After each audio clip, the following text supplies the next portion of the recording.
लनवाय रे दूसरे में परा झरी खंड रे लनवा ओही झरी खंडवा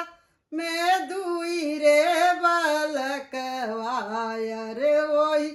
झरी खंडवा में दुई रे बालकवा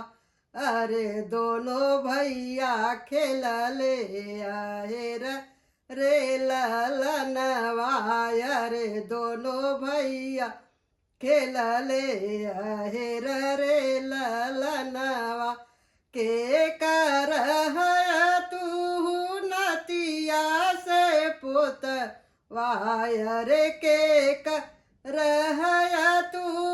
नतिया असे पुत वायर कवन हरैया का भतीजा।